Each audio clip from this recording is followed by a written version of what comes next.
Hey everyone, welcome to Community Roots, a place where we gather in community to talk about mental health so we can travel the journey of life together. I'm Samuel Richards. I'm Julie Richards. I'm Sarah Wakefield. And here we are again. It's funny, we were catching up and so much has happened in the last couple weeks. We almost need 2 hours just to catch up and then record Community Roots. But just know, listeners, that we're trekking through life just like you are. That's the truth. The ups and the downs. Yeah. But today we're going to dive into a couple of cool things. And one of those, I'm always interested in what's going on in the brain. And I like the topics when we can cover what's going on in the brain and what's going on that we don't even realize. So today is going to be a really interesting topic, unconscious dynamics, what goes on in the background. I like it.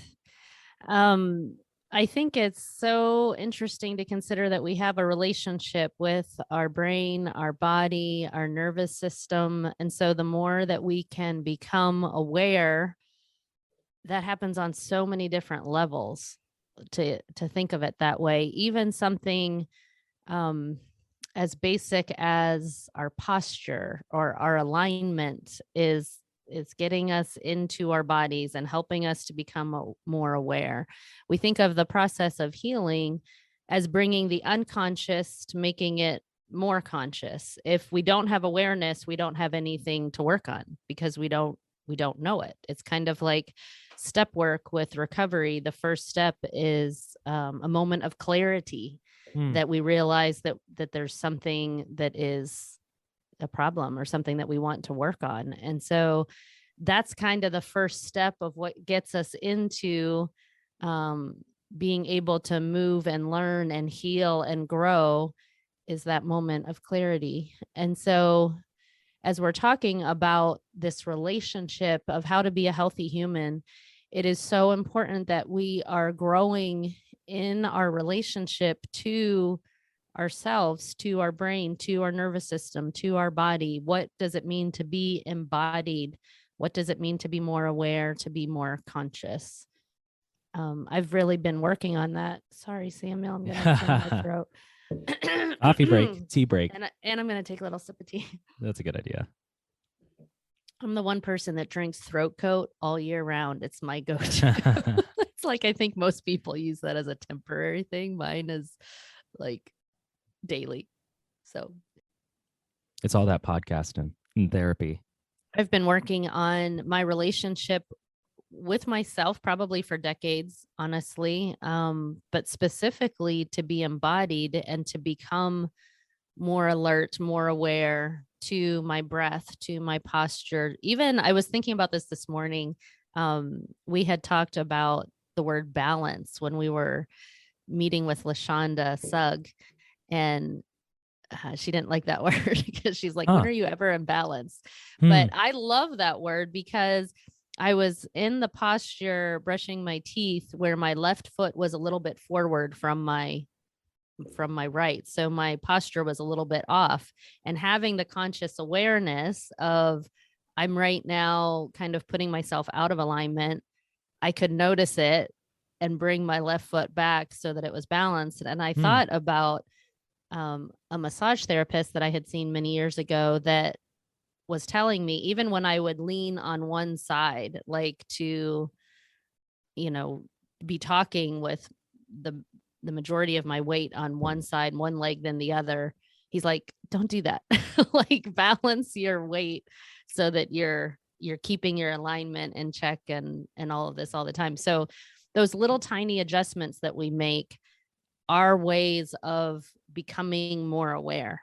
And that's what I like about this topic, is that it can be so practical. It can be the tiniest little things that we notice for awareness. But let's dive in just a little bit. And then I have some practical examples to share just that happened to me in the last literally few days, which is kind of fun whenever this happens like that. But okay, our brain processes 400 billion bits of sensory data per second. Like, we need some dramatic music with that. Yeah, bum, bum, seriously. bum. Bum, bum, like bum. like 400 Or exciting music.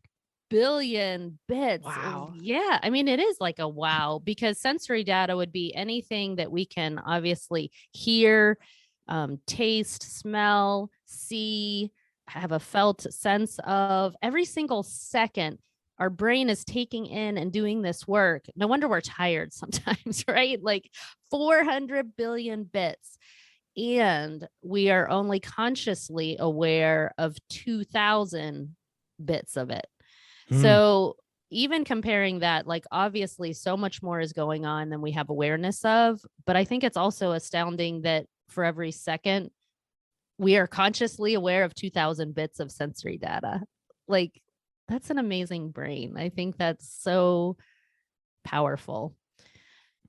I just wanted to say real quick, just to blow my own mind, I just did the math of like all that, and it's definitely, in terms of a computer, we're just processing a ton of data that computers now definitely can't even do. Like 50 gigabytes a second. I might cut this out because it's IT stuff. I like the No, it's perspective very of the smart. IT, and I think Yeah. a lot of people are interested in that, and they're on their computers all the time. Well, I'd say this then, because I did two things. One, which is the 400 billion bits of sensory data, which is like 50 gigabytes a second, which, if you know anything, is about IT, it's a pretty wild thing. We don't have 50 gigabytes per second for anything. But And or yet our maybe brains something. do, Yeah. But then which is of what cool. we process at the every second is like less than a Word document. Like it's like a text file. It's just interesting, per second. But that's just like the difference, something that a computer can't even process now versus what we process of it, exactly like that 99 to 1%, just a Yeah. wild. But anyway, yeah, that was my perspective that kind of blew my mind real quick, which is like, whoa, we have access to a lot and we're aware of very little. Yeah. I like how you paralleled that to computer and IT. I think that's cool.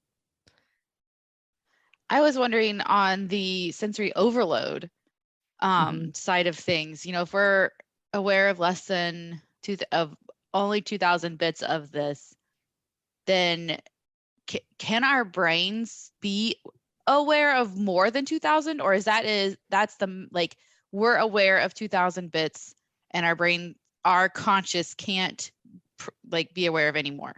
I think that's a good point. And I think the idea wouldn't be to get to 400 billion bits of awareness, because that would be mental overload.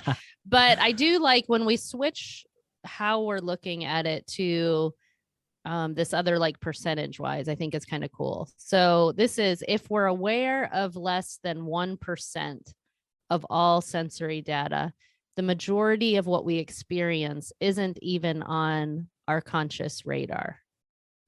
And so I've heard before, and I think I've said on here before on our podcast, that 95% of our day is unconscious.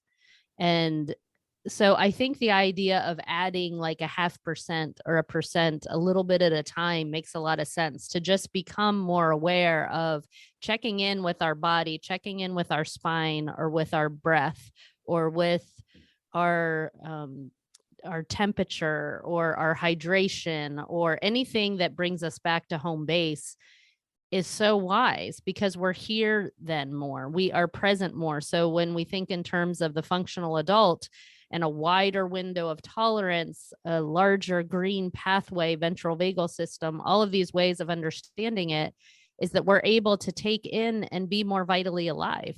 So I think Julie, you're not saying we have to expand our awareness for everything. So are you, because that seems exhausting. If we were to be, I guess I'm curious as to what you mean by awareness when it comes to coming back to home base. Are we just checking in with ourselves? Because if I try to be aware of everything in my environment in this moment, I'm going to explode. I think that's an interesting concept that you're talking about, which I'm actually listening to the audiobook of The Untethered Soul right now, which is talking a lot about that, how you can look in a glance and see an entire scenery and your brain already has awareness of what's in that scene, or you could look at each individual little thing and focus on that, and what parts do we focus on and things like that. I would say it's the job, and I've just recently learned this, which is fun. But the thalamus is the part of our brain that gets to decide what's important or not. And it takes the information from, it's right near our brainstem and our amygdala, and it's deciding what do I need to communicate to the prefrontal cortex or to more awareness, and what don't I? So the thalamus has that job already, and it will short circuit whenever it doesn't need to send it through. Like, so there's kind of, my knowledge of all of that is so limited compared to, like, let's keep diving into it. I dig it. You know, I This like is that. fascinating. Yeah, I think it is pretty cool. Well, because then by resetting yourself and coming back to home base, you're kind of telling yourself what's important. So instead of your thalamus, like sending your amygdala into fight or flight mode, maybe it's more, the important part is your breathing. The important part is recentering yourself. Well, and every time we take that deep breath, we're telling our brain and our body, I'm safe. I can be here now. So we're able to be, yeah, take your deep breath, because it's okay to be here now. And that is a reset button right there. So the amygdala is making an immediate decision about whether a threat is or isn't present based on our past experience and knowledge. And I wonder if it goes up our spinal cord then. I don't know where the thalamus is. I'm going to look this up, actually. This is good. The thalamus is by your amygdala, and it's your brainstem. So the information comes in from your brainstem, which would be connected to your spinal cord. And we actually have neurons. This is also interesting. We have neurons like all throughout our body. We don't have them only in our like brain that we think of behind our skull. We actually have neurons throughout the cells in our body. So it's all able to work cohesively together and be integrated, which is really cool, which is why we have like gut health and what's going on in our heart and in our just all of our systems working together, I think is really cool. So I just want to give credit to Lisa Dion's work, because this is her information that is taken from aggression in the playroom, which is really interesting, of like what causes, instead of kind of not wanting people to be aggressive, to more understand the relationship of the nervous system, of how it's trying to protect and how it's in this defensive protective mode for a reason. And so as we are more congruent with our own brain and body, we are able to feel more safe and be more present. And that brings us to a level of ease and calm, instead of like saying, stop that behavior. It's more, let me understand what this behavior is communicating about the dysregulation and why. And so I can co-regulate with that and be congruent and bring back into regulation and equilibrium, and we can kind of be working with nervous systems in the room, like my nervous system speaking to another person's nervous system to co-regulate. My brain is blown. Yeah, I'm still stuck on LaShonda Suggs, not thinking that balance is a good word. No, I think this is wild. Yeah. So where this like became just a practical example, I had two things happen in the last couple of days. One is that I eat those Belvita cracker biscuit things, and I really like, well, for one, I really like variety and not having the same thing all the time, unless it's something I really love. But sometimes I have blueberries, sometimes I have cranberry orange. And for a while I'd been having blueberries so often that I was asking Todd, like, can you see if the store has any cranberry orange? I haven't had that in a long time and I miss it. And so he was like, yeah. And he got it and said, they don't have the larger box and there's only these, we got a few of them or whatever. And so what was funny to me is that I noticed I had been eating them for 2 days not knowing that I had switched from blueberry to cranberry orange. And I was just like, oh, wait, notice the taste Yeah. of this is different and that Yeah. it's not the same blueberry that you've been eating. And I literally looked at the wrapper in my garbage at work because I was like, was this the first day that I had the cranberry orange? Was this the second Huh. day that I had? Interesting. And I had already had it for a couple of days. And I was like, oh my gosh, I didn't slow myself down enough to taste it. Mm-hmm. Which is just such a silly example and basic example, but it goes back into so often we don't have mindful eating. Yeah. We just kind of take in whatever we're taking in and we're not even realizing how it tastes or how we are feeling because of the nutrients that we're eating. We're just kind of unconsciously eating. And so that was a good example with Wake that up, for me. A little bringing wake to the up call. conscious. Yeah. Mhm. That's interesting. We have mentioned mindfulness a lot on the show, and this just kind of reinforces that, like bringing the unconscious into the conscious again, even if it's, just to check it out for a minute and then put it back away. Mhm. Just being more mindfully aware on a deeper level, on like becoming more aware and growing and doing this work and being a healthy human. We had a bumpy start to our day yesterday morning, and I was feeling more irritable with Todd. The size of our master bathroom is probably like, I don't know, 4 feet. You just have like no room. You have the sink, you have a box for a shower, and you have the toilet, and there is nowhere to move at all. And he had come in to start getting ready for his day, and I had no elbow room whatsoever, and I was just feeling kind of encroached upon, and it was making me irritable. And I realized not until after we had this, we reconnected at the end of the workday. And first of all, I had sent him a message in the morning that apologized for me being kind of irritable with him. And he said, "Oh, I'm not taking it personally at all. It's not about me. I understand you were running late." And he said, "Do I have that right? Like it was because you felt late, because I don't like to be late. Like Hmm. that feels stressful to me." So that's how he had interpreted it. And I just kind of decided, let's wait until we can process this together. But in the evening, we were sitting around a fire in the backyard. He lit the little bonfire thing, and it was time to unpack what had happened in the morning. And so as we were talking, I said, here are all the things that were contributing to how I felt irritable. And it wasn't just that he had come into the bathroom and into the space. There were other stressors that had happened that were on me as well. And so I was owning that and saying here's some layers to this. But the thing that was not in my conscious awareness that really surprised me, because I've been doing so much work of healing for so long.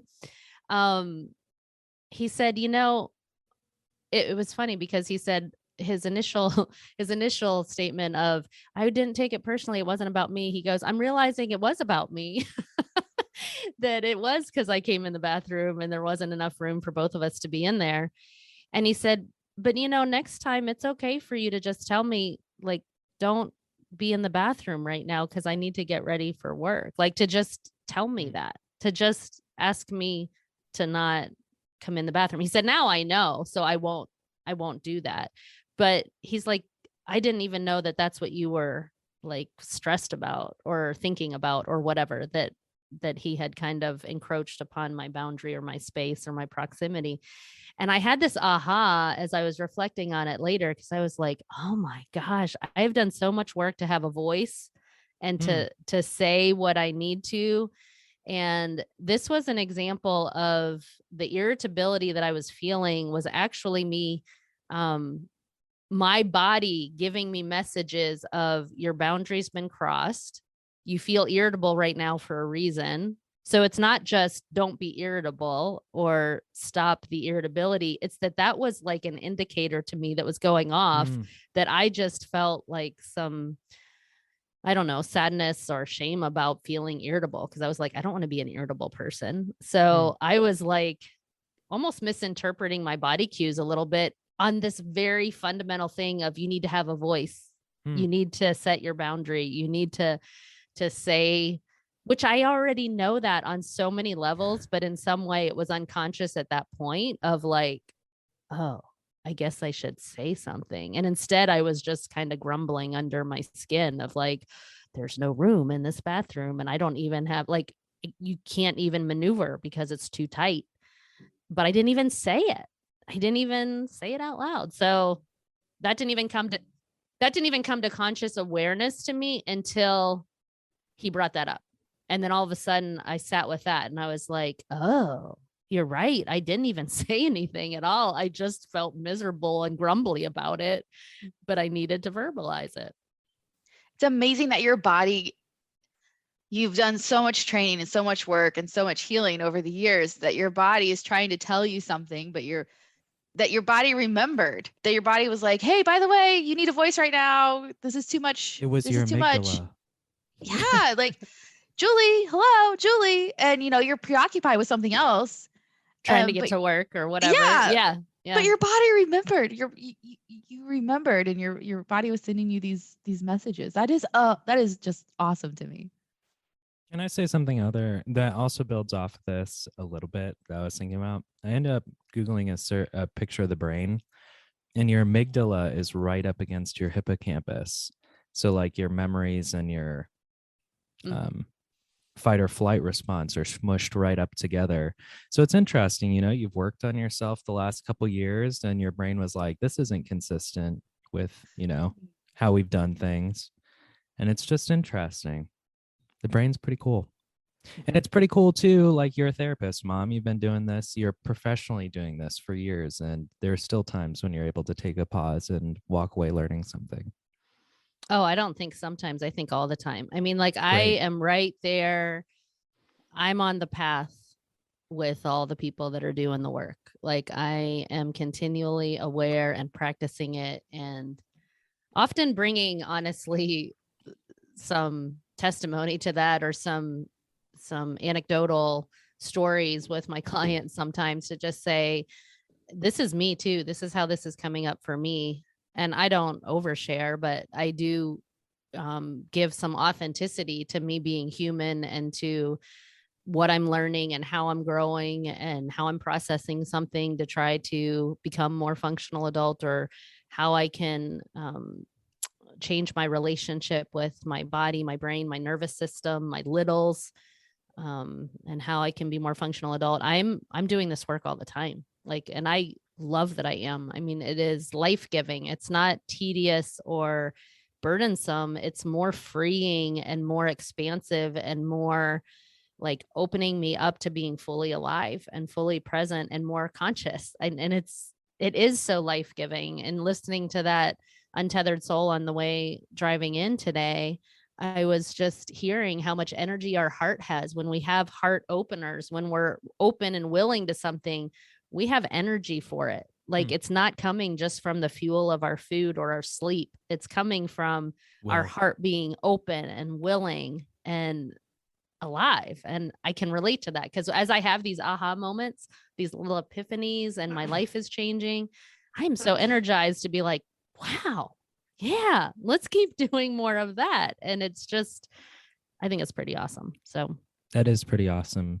So whenever you were kind of like pausing and going back over your day, like what are some questions that are good to ask yourself? That's a good question. I would say to notice when you felt most present, when you felt most vitally alive, and when did you feel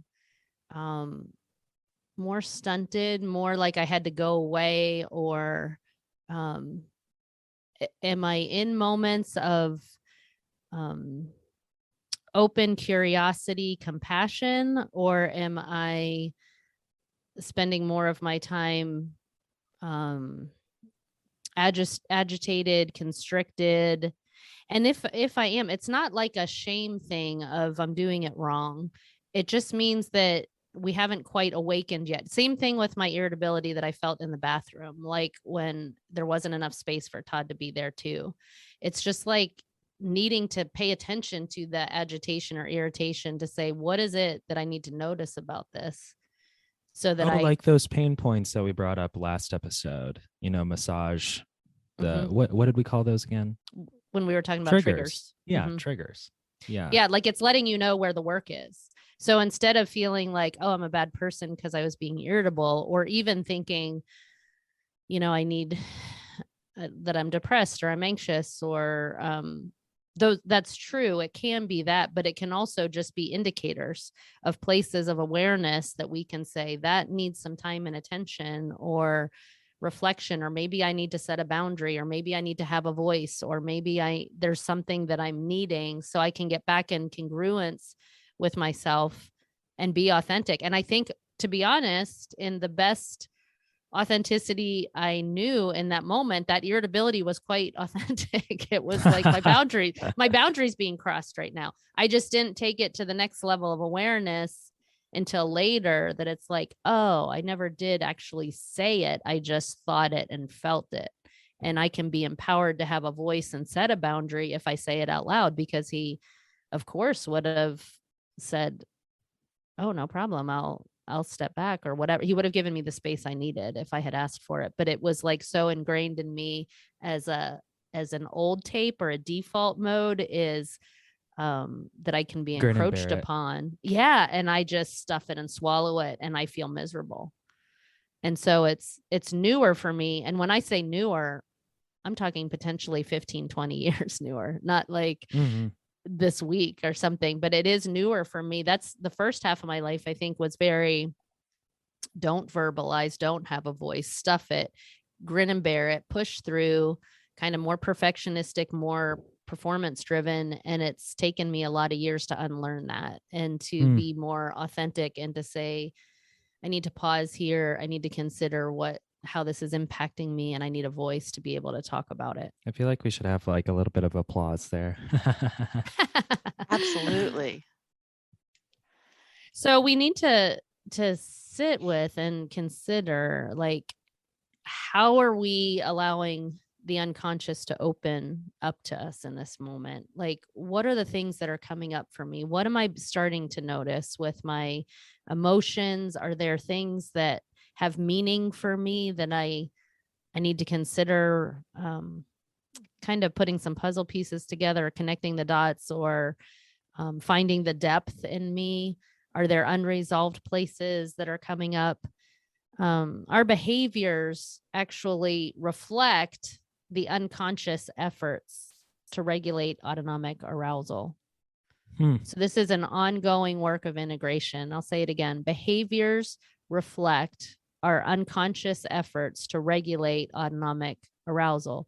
So going back to the example of feeling encroached upon, the behaviors are like, I'm agitated, I'm irritated, is kind of setting me into motion for trying to regulate myself, like almost needing to just get out. It was kind of like a flight response, almost like I just have to get out of here because I'm not regulated right now. I'm too encroached Hmm. upon.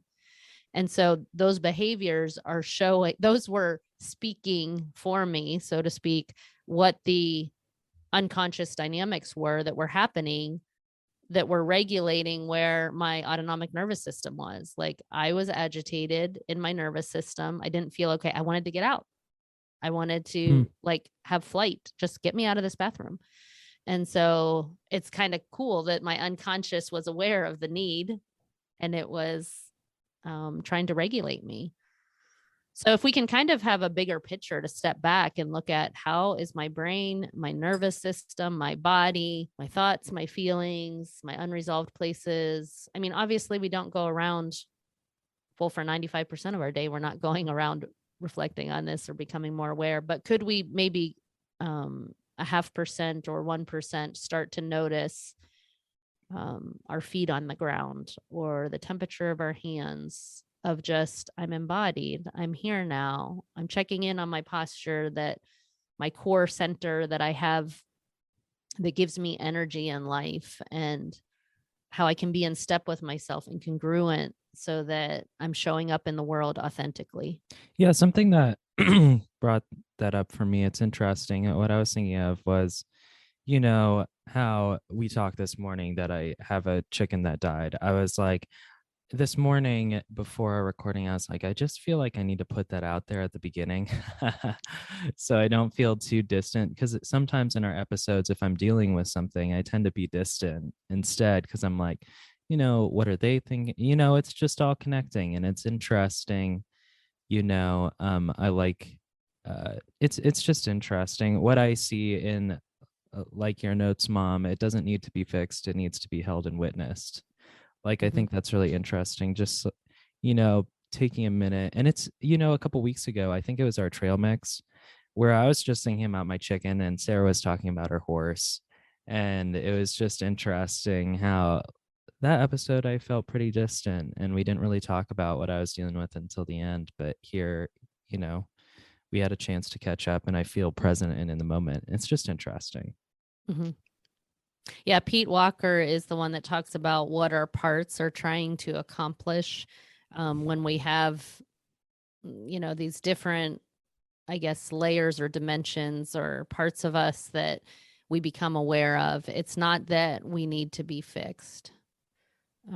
It's that part of us, that agitated part, that irritated part, that confusing part, that conflicted part, whatever it might be. It's not that it needs fixed. And the job that a therapist does is not about fixing. It's that this part, that agitation, that grief, that pain, that sadness, whatever it might be, needs to be held and witnessed. And that's what helps to help our nervous system to be regulated and to feel soothed and seen and heard and secure.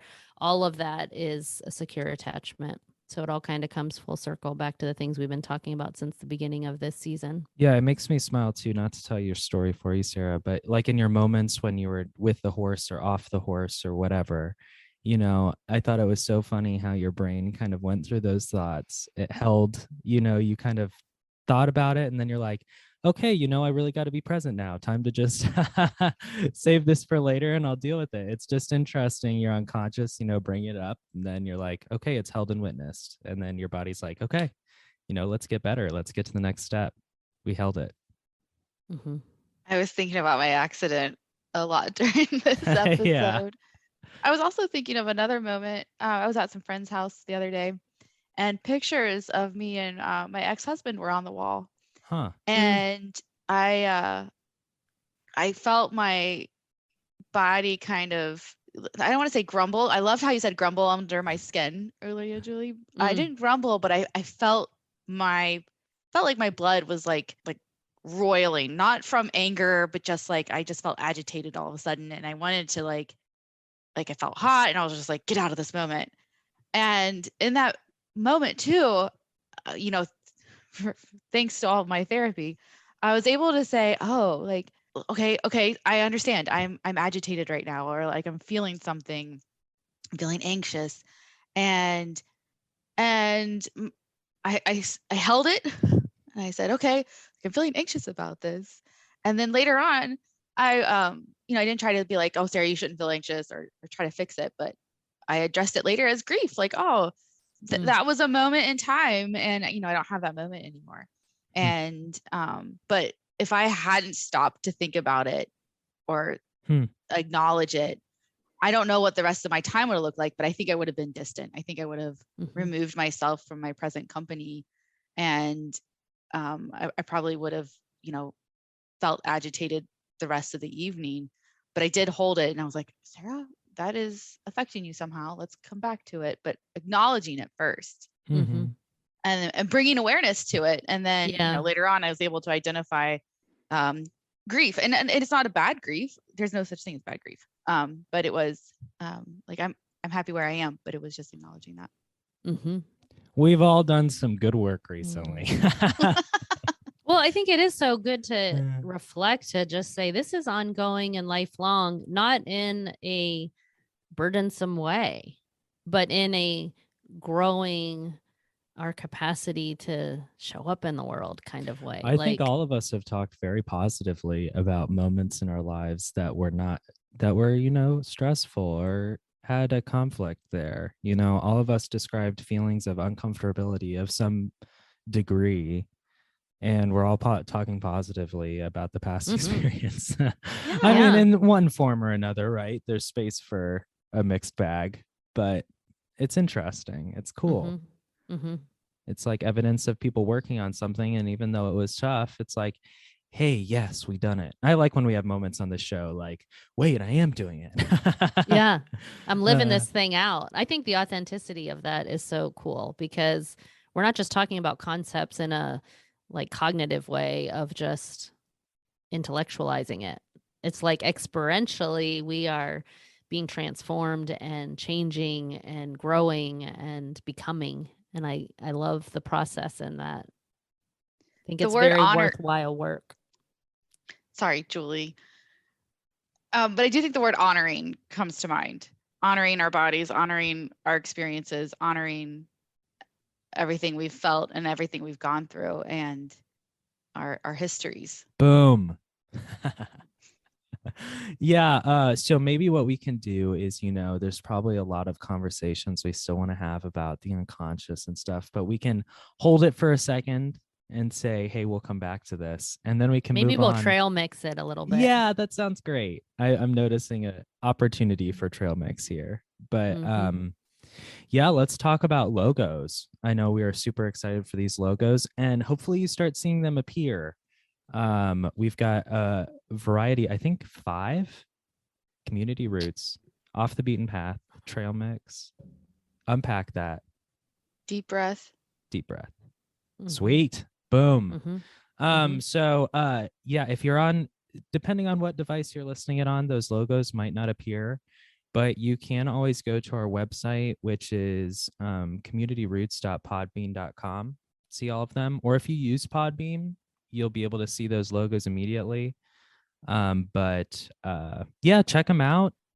They are so well done, Alexander Wells. Yeah, we Alexander are so Wells. happy and excited for him. And happy shout out birthday to him from yesterday, which when we air this, it'll be a little bit off on days, but we are thinking of you and thankful for those. I think the logos are beautiful. And so it is a great thing to check them out. And maybe we can get them on Facebook too and do a little bit, or social media. We can maybe do some catch up work a little bit on some of that. Yeah, I really appreciate Alex's hard work and listening to different voices and coming together on a scheme and a theme. Yeah, how he took approximates and just random words and turned them into art is beyond me. Yes, they're super cool. They're definitely worth checking out. They kind of make my heart happy. Just looking definitely. At them. I just feel kind of connected. You can also, in the show notes, there's a link to our link tree, which has all of our links, which you might be able to connect to a lot of things. But they're really cool. They're on point, and what we do, which is connect things to nature and stuff like that. They're very nature focused. Love it. But love it. Sure. Well, before we go, I do want to pitch some of our earlier episodes. We had a great episode on boundaries recently that you should definitely check out, as well as our interview with Karen Young. That was another great episode. And two different ones have different time lengths, so depending on your availability. But anyway, everyone, thanks so much for joining this week. We'll see you in a couple weeks, and we're glad you were here to join us.